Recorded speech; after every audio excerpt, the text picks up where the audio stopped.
ரகசியம் இருக்கிறது. என்னை நீங்கள் பார்ப்பது தற்செயலான காரியம் அல்ல. நீங்கள் என்னை பார்க்கிறீர்கள் என்று சொன்னால் ஆண்டவர் உங்களோட ஒரு காரியத்தை பேச விரும்புகிறார். அது என்னவென்று சொன்னால், ஆண்டவராக இயேசு கிறிஸ்து உங்களை நேசிக்கிறார். Jesus loves you. Jesus loves you. அவர் உங்களை அதிகமாய் நேசித்தபடியினால் தன்னுடைய ஜீவனை உங்களுக்காக கொடுத்திருக்கிறார். ஆண்டவராக இயேசு கிறிஸ்து நம்முடைய பாவங்களுக்காக சிலுவையில் இறந்து அடக்கம் பண்ணப்பட்டவர் 3ஆம் நாள் உயிர்த்தெழுந்தார். அவர் சிலுவையில சிந்திய ரத்தத்தினாலே பாவ மன்னிப்பாகிய மீட்பு மனுஷ குலத்துக்கு உண்டாகி இருக்கிறது. நீங்கள் மனுஷர்கள் என்று சொன்னால் உங்களுக்கு பாவ மன்னிப்பு நிச்சயம் தேவை. அதை ஆண்டவராக இயேசு கிறிஸ்துவின் ரத்தம் மாத்திரமே கொடுக்க முடியும்.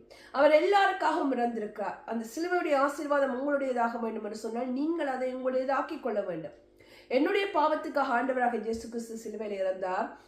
அவருடைய ரத்தம் என்னுடைய பாவத்தை கழுவும் என்று நீங்கள் நம்பி அவரிடத்தில் வந்து அவரை உங்களுடைய ரட்சகராகவும் ஆண்டவராகவும் ஏற்றுக்கொள்ளும் போது அவர் சிலுவையில செய்து முடித்த அந்த ஆசீர்வாதத்துடைய பங்கை பெறுவதற்கு உங்களை தகுதியுள்ளவர்களாக மாற்றிக்கொள்கிறீர்கள்.